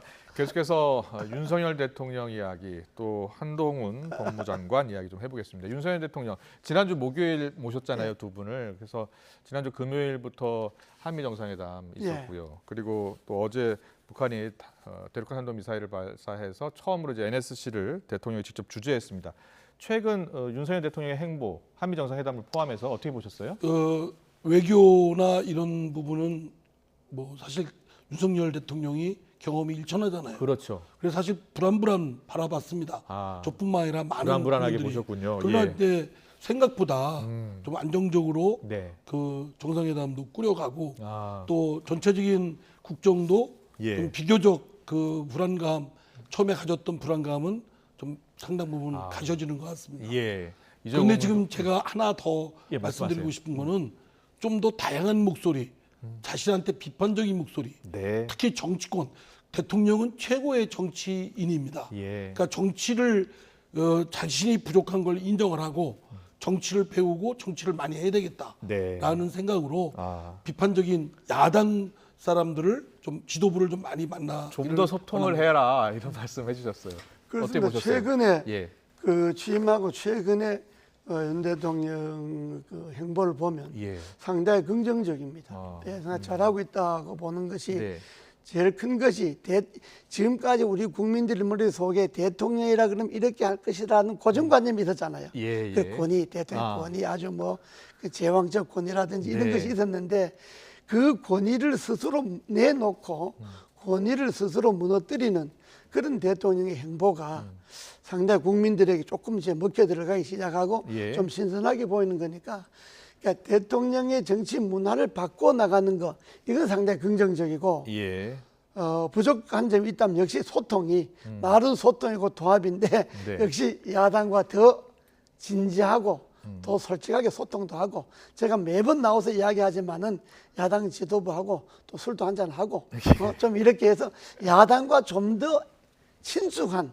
그런 관계를 갖는 것만 해나가면 지금의 탈권위적인 그런 정치 문화를 만들어내는 것은 상당히 긍정적인 측면이고 우리가 처음 보는 그런 문화들이니까 이건 더구나 청와대 저렇게 개방해버리고 난 다음에 대통령이 하는 말도 뭐 이게 격식차려서 안 하잖아요. 무슨 세종시에 가서 뭐 하는데도 뭐 폰트 그룹 선물 받고 뭐냐 대통령 국무회의 하기 전에 뭐 아파트 난리 이런 거는 생각도 못할 일이잖아요. 이런 것들은 대통령이 기존의 대통령의 고정관념이 ың매이지 않겠다. 이런 거는 상당히 잘하는 거죠. 근데 이제 문재인 대통령도 집권 초기에 뭐 참모들하고 커피 테이크아웃에 컵 들고 멋지게 보였지 않습니까? 와이셔츠 입고 딱 커피 마시면서 소통을 잘 할 것이다라는 네 맞습니다. 기억납니다. 근데 사실 그 기대만큼은 아니란 말이에요. 윤석열 대통령도 대통령 자리에 앉다 보면 이제 다 주위에 떠받드는 분들만 계실 거고 좋은 달콤한 얘기하는 분들도 많을 텐데 그러다 보면 취하게 됩니다.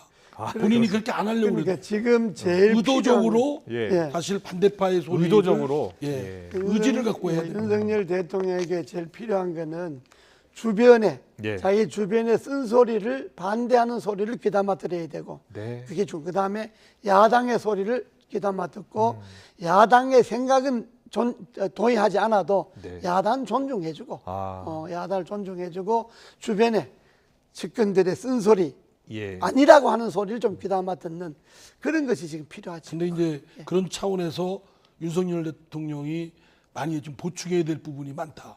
여전히 한쪽 아까 말씀드렸지만 시야가 좁았다. 그런 것처럼 지금도 시야를 넓게 보지 못하고 그냥 자기 고집대로 거기에 아집을 갖고 하는 그렇게 비춰지는 측면도 있다는 점을 경각심을 갖기 바랍니다. 미국 같은 경우에 보니까 오바마 대통령이 이제 민주당 소속이잖아요. 미국 민주당 소속인데 공화당의 의원들하고 자주 소통하고 그렇습니다. 전화도 자주 하고 의견을 들었다고 하더라고요. 조만간 윤석열 대통령이 이상민 의원한테도 전화하는 거 아니에요? 저한테 전화하실 필요는 없고요. 저는 뭐 저희 민주당의 비주류니까 별 힘이 없고 저희 당의 지도부와 한 번도 이렇게 한 적이 없어요. 그러니까 그렇군요. 야당을 다 모든 당 대표를 같은 자리에서 만나려고 하지 말고요. 예. 그래서 뭐 김치찌개를 나눠 먹고 이거는 형식적인 거고 네. 정말 진솔하게 한두 분만 따로 만나서 네. 말씀을 한번 고민을 해보시기 바랍니다. 네, 반대자들의 의견을 경청하는 것. 지금부터 윤석열 대통령이 해야 할 자세입니다. 알겠습니다. 윤석열 대통령의 공약이기도 한데요. 인사검증을 담당했던 이제 민정수석실을 실제로 없앴죠. 그런데 한동훈 장관에 있는 법무부 소속으로 인사정보관리단을 신설하는 것을 두고서요. 민주당이 연일 반대의 목소리를 내고 있습니다. 어떤 이야기를 하고 있는지 듣고 오겠습니다. 인사검증까지 손에 치겠다는 한동훈 법무부 21세기 빅브라더가 되려는 것입니까? 직접 수사권이 남아있는 상황에서 인사검증까지 갖게 되면 정보가 집적되고 법무부가 정보, 수사, 기소권 모두를 갖는 결과를 초래합니다. 혹여 정권에 반대하는 인사들의 정보는 검찰 캐비넷에 들어가 언제든지 표적 수사가 될 수도 있습니다. 자, 박홍근 원내대표의 우려입니다. 검찰 캐비넷 표적 수사까지. 그러니까 법무장관이 이제 수사 지휘권도 있고요. 그런데 이제 인사 검증할 수 있는 권한까지 갖게 되면 정보를 갖게 된다는 거죠. 네. 고위공직자들의. 이러면은 너무 이게 권력이 집중되는 건 아니냐는 지적이에요. 그렇습니다. 예. 저는 우선 법리적으로 위헌 위법입니다. 우리나라는 정부조직법이 있습니다. 네. 미국처럼 그냥 그런 법이 없이 대통령의 뜻에 따라서 이렇게 모듈처럼 이렇게 하는 조각을 하는 게 아니고 아예 부처가 법에 정해 있고 각 부처의 소관 사항이 법률로 입법 사항으로 되어 있습니다. 그런데 지금 공직자의 인사 검증, 추천, 정보 수집, 활용 이런 것들은 법무부의 소관 사항이 아닙니다. 인사혁신처의 소관 사항입니다. 그런데 그거를 법무부의 시행령으로 법무부의 부령이나 시행규칙으로 바꾼다고 한다면 그거야말로 위헌 위법이죠. 더구나 그 민정수석실이 폐해가 크다고 해서 없애고 법무장관한테 이관한 거거든요. 그럼 뭐하러 없앴어요? 그냥 고스란히 법무장관으로 갖고 인사 검증을 하는 곳이 있긴 있어야 되죠. 그렇죠. 그럼 인사혁신처에 하면 됩니다. 인사혁신처에 두는 게 낫다. 네. 더구나 가장 측근인 한동훈 법무장관한테 그걸 맡긴다고 하면 결국은 대통령 직할 체제로 하는 것밖에 안 된다. 그렇군요. 걱정이 많이 됩니다. 예, 걱정이 많이 된다고 하고요. 실제로 이게 법 개정 사항인데 대통령령으로만 바꿀 수 있느냐 이렇게 지적이 계속 나와요. 예, 글쎄요. 근데 그것도 일리 있는 이야기고 저는 그 청와대로부터 인사검증관리단을 떼내는 건 그건 전 잘했다고 봅니다. 청와대로부터 떼내는 건 좋은데 그걸 법무부 산하에 둔다. 그건 조금 문제가 있다. 차라리 떼내 갖고 정부 인사를 관장하는 뭐 총리실 산하에 둔다든지 총리 산하에 둔다든지 뭐 이렇게 좀 그 누가 봐도 그게 아주 별 무리가 아니다 이렇게 해야 되는데 그 한동훈 장관이 아니라 하더라도 그걸 법무부 산하에 인사 그 관리단을 두는 거는 그건 좀 생각해 볼 문제다. 그러니까 왜냐 그러면 아무래도 법무부가 검찰을 지휘 감독하는데 결국 그래 되면 검찰이라고 하는 것이 얼마나 경직되고 폐쇄적인 조직입니까? 근데 거기다가 인사 검증을 맡긴다. 그건 좀 곤란하지 않느냐. 그게 무슨 법률 위반만 수집하는 게 아니고 뭐 부동산이라든가 세금이라든가 또는 금융거래 뭐 이런 것까지 다 볼 수 있습니까? 볼 수 있지 않습니까? 공직자의 여러 가지를 검증하기 위해서. 그러면 그게 차곡차곡 쌓여서 나중에 반대파나 야당 의원의 탄압으로 쓸 수도 있는 거죠. 그렇군요. 그 여러 가지 우려가 제기되고 있는 만큼 대통령이 과연 어떻게 이것을 그러니까 수용할지 그게 모르겠네요. 뭐 지금 구상한 인사검증관리단인가 뭐 그건 그대로 하되 단지 그거 어디 소속을 두느냐 하는데 법무부 소속은 적절하지 않다. 당장 그리 되니까 여권 일부에서 국정원에도 무슨 뭐 인사검증팀을 두자 그랬던가 뭐 이런 소리가 나오는데 이게 아주 위험한 발사이거든요. 그 국정원의 국내 정치 개입에 대한 피해는 우리 다 느끼는 것 아닙니까? 그렇죠. 그걸 겨우겨우 끊어놨는데 그런 것이 여당 일부에서 나온다는 것 자체가 이게 아주 지금 정권 초기에 잠깐만 오만을 비칠 우려가 있으니까. 장제원 의원이 그 말 발언을 했는데 상당히 수성스러워요. 한동훈 장관이 법무장관이기 때문에 그런 것 아니냐 저 발언이죠. 그러니까 그런 것들이 정권 초기에 여당이 아주 오만하게 비치는 겁니다. 네. 아주 권력을 완전히 권력에 취한 것처럼 보이니까 그래서 그 부처를 어디다 두냐 어디 뭘 만드냐 하는 거는 정말 신중하게 접근해야 된다는 예. 말씀 두 분이 같은 의견을 주셨습니다. 마지막으로요. 윤석열 대통령의 배우자 김건희 여사가 조만간 이 권양숙 여사를 예방할 것으로 알려졌다는 보도가 나오고 있는데요.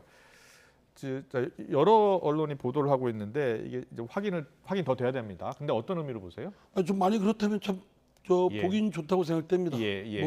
그 권양숙 여사뿐만 아니라 전임 대통령 그 부인들이 계시니까 그런 분들에 대해서 좀 이렇게 조용히 그 표시 안 나게 그 안 하면서 그런 인적 네트워크를 이렇게 좀 튼튼히 하고 소통하는 건 보기 좋다고 생각됩니다. 그렇습니다. 뭐 현 대통령의 부인이 꼭 권양숙 여사뿐만 아니라 전임 대통령의 부인들을 만나면서 서로 안부를 주고받는 거 이런 건 좋은 모습이죠. 알겠습니다. 오늘 정치권 이슈 자세히 짚어봤습니다. 더불어민주당 이상민 의원님, 국민의힘 이재호 상임고문님과 함께했습니다. 잘 들었습니다. 감사합니다. 감사합니다.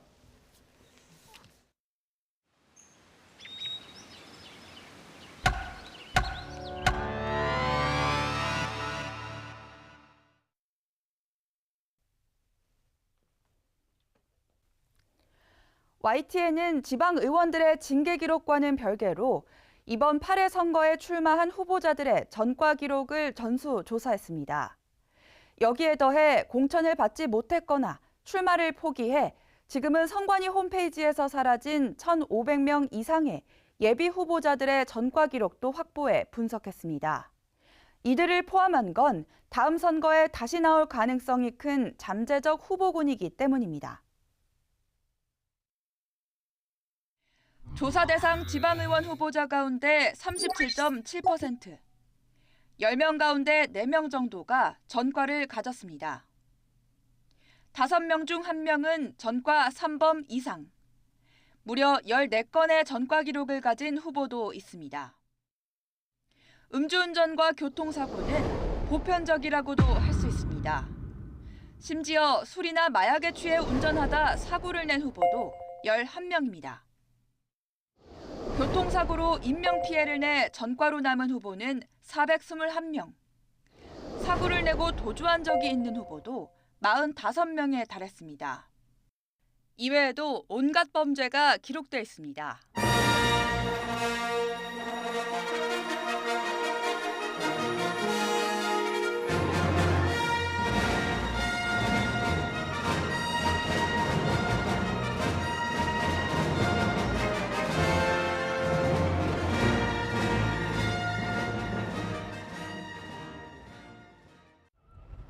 과거에 잘못이 있다고 해서 지방 의원이 될 수 없는 건 아닙니다. 민주화 운동을 비롯해 시대적인 변화를 겪으며 불가피하게 법의 테두리를 벗어난 경우도 있습니다. 하지만 반복적, 의도적으로 사회에 해를 끼쳐 법의 심판을 받았던 사람들마저 지역사회의 대표가 되려는 이유는 무엇일까요? 저 나오네. 저 사람 나오네. 저 가만 보면 나오네. 사무소가 주소가 이쪽으로 돼 있어서. 바로 끝에가 사무실입니다. 부산 좁은 골목에서 마주친 50대 남성. 이번 지방선거에 구의원으로 출마한 후보입니다. 음주운전과 음주 측정 거부, 운전자 폭행, 사기 등 전과 기록 14건. 전국 후보 가운데 1위입니다. 하도 오래된 일이니까 이거에 대해서는 내가 할 말이 없어요. 벌금을 냈거든, 전부 벌금. 벌금이니까 내 나라에 벌금 많이 내고 세금 많이 내면 애국자라고 생각하고 있어요. 출마 이유를 물었습니다.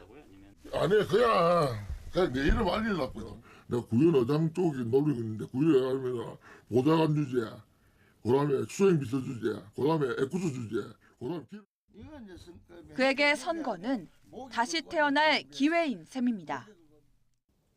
그리고 그의 출마를 특이 사례로만 치부할 수 없는 이유가 있습니다.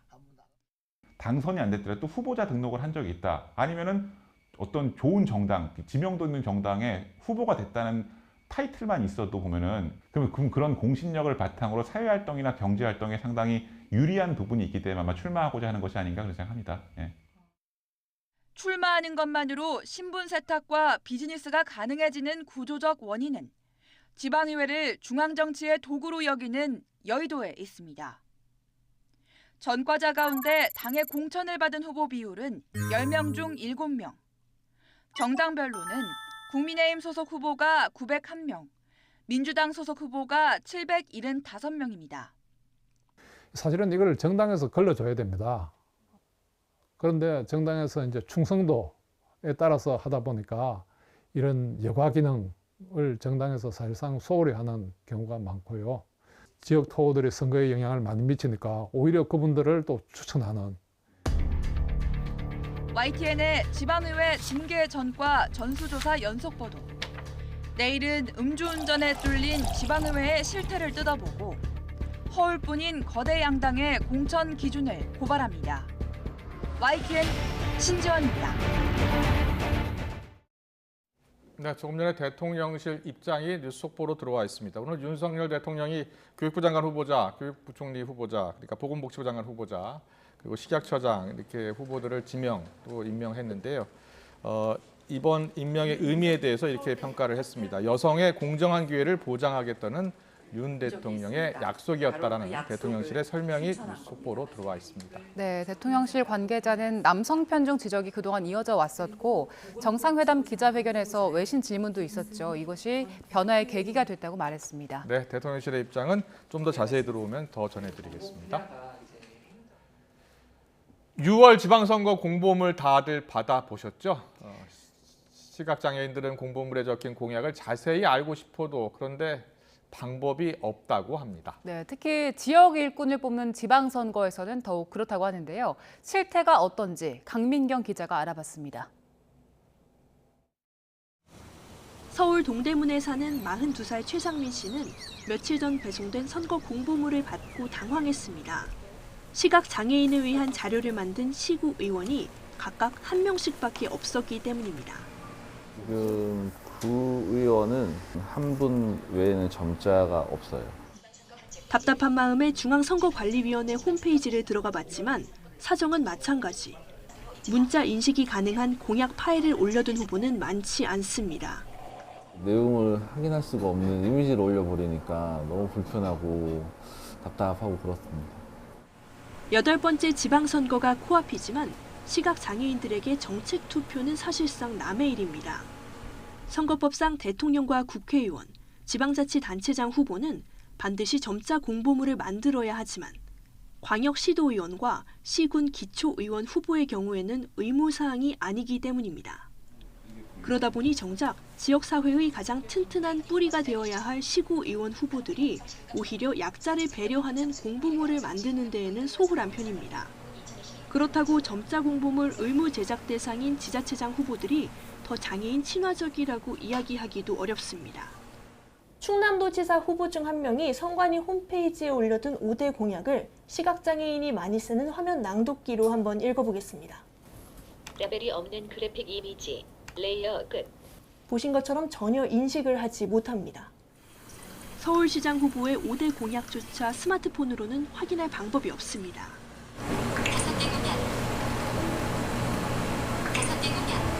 모바일에서는 전혀 확인할 수가 없어요. 선거에서도 결국 불편함을 감수해야 하는 건 약자인 시각장애인입니다.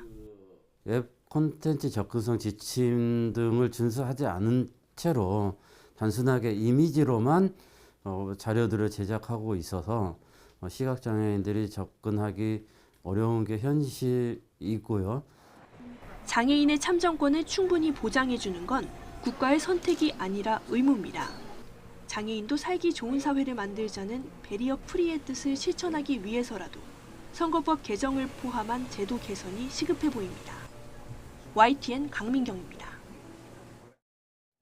이른바 버닝썬 의혹과 관련해 성매매, 알선 등 9개 혐의로 재판에 넘겨진 가수 승리가 징역 1년 6개월을 확정받았습니다. 군인 신분으로 국군 교도소에 수용돼 있던 승리는 강제 전역 처분돼서 민간 교도소로 옮겨질 예정입니다. 손효정 기자입니다. 지난 2019년 이른바 강남클럽 버닝썬 사태의 핵심 인물로 지목돼 수사를 받아온 가수 승리. 검찰인 승리의 성매매 알선과 상습 도박, 횡령 등 9개 혐의를 적용해 재판에 넘겼고 승리는 이후 육군에 입대해 군인 신분으로 법정에 섰습니다. 국민 여러분과 드러내서 상처받고 피해받으신 모든 분들께 다시 한번 고개 숙여 사죄드립니다. 승리는 해외 투자자들에게 수차례 성매매를 알선하고 클럽 버닝썬과 자신이 투자한 업체의 자금 5억여 원을 횡령한 혐의 등으로 재판을 받아왔습니다. 또 상습 도박 혐의와 해외에서 11억 원대 도박 자금을 빌리며 미리 신고하지 않았다는 외국환거래법 위반 혐의도 적용됐습니다. 1심 재판부는 9개 혐의를 모두 유죄로 인정해 징역 3년과 추징금 11억 원을 선고하고 승리를 법정 구속했습니다. 하지만 2심은 유죄 판단은 그대로 유지하면서도 승리가 반성하는 태도를 보였다며 징역 1년 6개월로 감형했습니다. 또 1심과 달리 원정 도박을 하며 외국환 거래 신고 없이 빌린 카지노 칩 11억 원어치에 대해서는 추징할 수 없다고 판단했습니다. 승리는 상습 도박이 아니라며 검찰은 카지노 칩에 대해 추징을 명령해야 한다며 각각 상고했지만 대법원 판단도 2심과 같았습니다. 대법원은 승리가 한 도박의 성질과 방법, 횟수와 규모 등을 보면 도박 습격이 인정된다고 판단했습니다. 또 도박용 칩은 카지노에서만 사용할 수 있어 추징 대상이 될 수 없다고 설명했습니다. 1년 6개월 실형이 확정되면서 현재 국군 교도소에 수용돼 있던 승리는 병역법에 따라 강제 전역 처분된 뒤 민간 교도소로 이감될 예정입니다. 승리의 형기는 내년 2월까지입니다. YTN 손효정입니다. 전자발찌를 끊고 여성 2명을 살해한 혐의로 재판에 넘겨진 강윤성에 대한 1심 재판이 열렸습니다. 서울 동부지방법원은 오늘 오전부터 강도 살인 혐의 등으로 구속된 채 재판에 넘겨진 강윤성에 대한 국민참여재판을 진행하고 있습니다. 정과 14범인 강윤성은 특수강제추행 혐의로 복역하다 출소한 뒤 지난해 8월 유흥비를 목적으로 40대 여성을 살해하고 다음 날 전자발찌를 끊고 달아났다가 또 다른 50대 여성을 살해한 혐의로 구속돼 재판에 넘겨졌습니다. 또 검찰과 경찰 조사 과정에서 반사회성 성격장애 사이코패스라는 심리 분석 결과가 나오기도 했습니다. 교제하던 전 여자친구를 흉기로 찔러 살해한 20대 남성이 구속 갈림길에 섰습니다. A씨는 신문 전 피해자에게 미안하지 않느냐는 취재진의 질문에 죄송하다고 짧게 답한 뒤 법정으로 들어갔습니다. A씨는 지난 23일 오후 6시쯤 인천 남동구에 있는 다세대 주택에서 미리 준비한 흉기로 전 여자친구를 여러 차례 찔러 살해한 혐의를 받습니다. 농촌 지역 빈집에 침입해서 금품을 훔친 40대가 경찰에 붙잡혔습니다. 48살 A씨는 지난 10일 경북 문경에 있는 한 주택에 들어가 2,700만 원어치의 금품을 훔치는 등 9개월 동안 경북과 경남 지역 농촌주택 86곳에서 3억 2천만 원어치의 금품을 훔친 혐의를 받고 있습니다. 경찰은 A씨가 농민 행세를 하고 다니면서 이장님 계세요라고 물어 집이 빈 것을 확인하는 식으로 범행 대상을 골랐다고 설명했습니다. 오늘 오전 11시 20분쯤 서울 서대문 독립공원 인근 버스 전용차로에서 시내버스가 차선을 바꾸는 군용버스와 추돌을 피하려다가 중앙 분리대를 들이받아 2명이 다쳤습니다. 경찰은 군용버스가 버스 전용차로에 진입하려다가 옆에 있던 시내버스를 보지 못해 사고가 난 것으로 보고 정확한 경위를 조사하고 있습니다. 유엔 안전보장 이사회가 미국 주도로 마련된 대북 추가 제재안을 우리 시간으로 내일 새벽 표결합니다. 그러나 안보리 상임이사국인 중국과 러시아가 거부권을 행사해서 채택을 저지할 가능성도 제기되고 있습니다. 김원배 기자의 보도입니다. 이달 유엔 안보리 의장국인 미국이 대북 추가 제재 결의안을 현지 시간 26일 표결한다는 계획을 밝혔다고 AP통신이 보도했습니다. AFP통신도 익명의 외교 당국자 2명을 인용해 미국이 현지 시간 26일 오후 늦게 표결을 진행할 예정이라고 전했습니다. 앞서 미국은 지난 3월 24일 북한이 대륙간 탄도미사일을 발사한 이후 북한의 원유 수입량을 기존 400만 배럴에서 300만 배럴로 감축하는 내용 등을 담은 새 결의안을 마련해 안보리 이사국들과 논의해 왔습니다.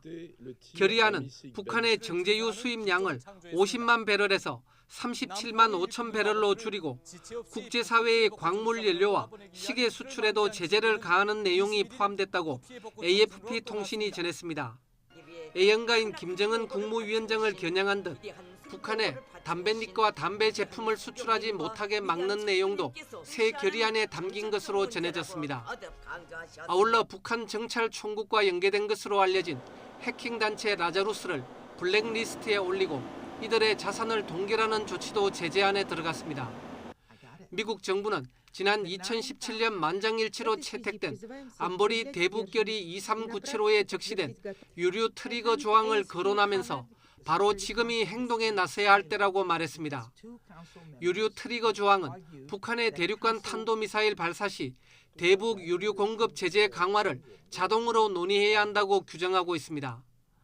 그러나 중국과 러시아가 거부권을 행사해 추가 대북 제재 결의안 채택을 저지할 가능성도 나옵니다.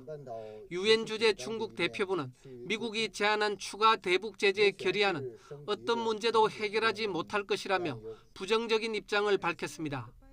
결의안을 채택하려면 안보리 15개 이사국 중 9개국 이상이 찬성하고 5개 상임 이사국 중 한 나라도 거부권을 행사해서는 안 됩니다. YTN 김원배입니다. 미국 텍사스주 유벨리의 한 초등학교에서 어린이 19명 등 21명에게 총을 쏴 살해한 셀버도어 라모스가 범행 직전 대학살을 예고하는 메시지를 온라인으로 보낸 걸로 나타났습니다. 미 언론에 따르면 라모스는 소셜미디어 앱을 통해 알게 된 독일의 15살 소녀에게 범행을 앞두고 메시지를 보냈습니다. 이 소녀가 언론 등에 공개한 1:1 대화에 따르면 라모스는 범행 당일인 24일 자신의 할머니에게 짜증이 난다는 메시지를 먼저 발송했습니다. 이어 6분 뒤에 방금 할머니에게 총을 쐈다고 보냈고 지금 당장 초등학교에 총을 쏘러 갈 거라는 메시지도 보냈습니다. 올해 칸 영화제에는 8년 전 처음 만든 장편으로 초청받은 한국 감독이 두 번째 장편으로도 초청받아서 화제입니다. 또 대학 졸업 작품으로 단편 경쟁 부문에 진출한 한국 감독도 있습니다. 이승은 기자가 소개합니다. 칸 국제영화제에서 한국 영화를 향해 또 기립박수가 터졌습니다. 비평가 주간 폐막작인 다음 소위 상영 직후 정주리 감독과 김시은 배우에게 뜨거운 박수가 쏟아졌습니다. 다음 소희는 콜센터로 현장 실습을 하던 여고생 소희의 죽음을 담았습니다. 2016년 전주의 한 콜센터에서 실제 일어난 사건이 바탕입니다. 단순 자살로 종결될 뻔하던 사건은 형사 유진의 수사 덕분에 사회적 타살로 여겨지게 됩니다. 그러니까 소희도 누군가의 다음이기도 하고 또 소희 다음에 올 누군가에 대한 걱정이기도 하고 그런 것들이 다 같이 한번 얘기가 됐으면 좋겠다 싶었습니다. 인터넷을 통해서 찾아보기도 하고 그리고 또 모르는 게 있으면 감독님과 소통을 굉장히 많이 하면서 소희에 대해서 조금 더 구체적으로 풀어나갔던 것 같습니다. 정 감독은 8년 전 장편 데뷔작 도희아로 칸 영화제 주목할 만한 시선 부문에 초청됐습니다. 이번에 다음 소희까지 비평가 주간 폐막작으로 선정되면서 장편 2개 모두 칸의 선택을 받았습니다. 이미 거장이 된 박찬욱 감독의 영화를 존중한다라는 올해의 의미라면 더 의미 있는 기사가 나오기 위해서는 사실은 우리가 잘 몰랐던 새로운 신인 감독이 한국의 2세대로 성장을 하는 게 사실 가장 좋은 방법이죠. 애니메이션 각질로 단편 경쟁 부문에 진출한 문수진 감독도 불과 26살입니다. 각질은 지난 2월 한국예술종합학교 영상원 졸업작품입니다. YTN 이승은입니다. 복수를 주제로 다룬 저주 토끼를 쓴 정보라 작가가 세계 3대 문학상 중 하나인 영국 부커상 수상에 도전합니다. 우리 시간으로 내일 새벽 영국 런던에서 열리는 만찬 겸 시상식에서 6개로 압축된 최종 후보작 가운데 부커상 인터내셔널 부문 수상작이 결정됩니다. 마동석 주연의 범죄 영화 범죄도시 2가 코로나 사태 이후 개봉한 한국 영화 가운데 최다 관객 기록을 세웠습니다.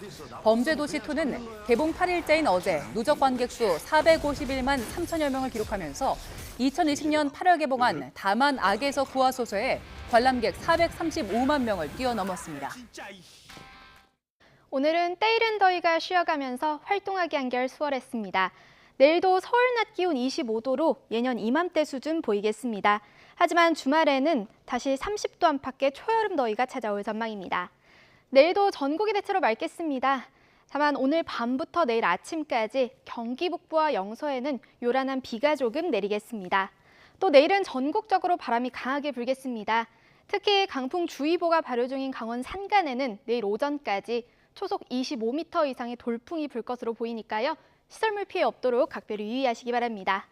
내일 아침 기온은 예년 수준 보이겠습니다. 서울 16도, 대전 15도, 광주 14도가 예상됩니다. 내일 낮 기온은 예년과 비슷하거나 조금 높겠습니다.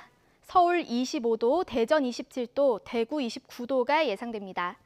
일요일 제주도와 남해안을 시작으로 다음 주 월요일에는 전국에 비가 내릴 전망입니다. 날씨였습니다. 이어서 저녁 종합 뉴스 이브닝 뉴스가 방송됩니다. 시청해주신 여러분 고맙습니다.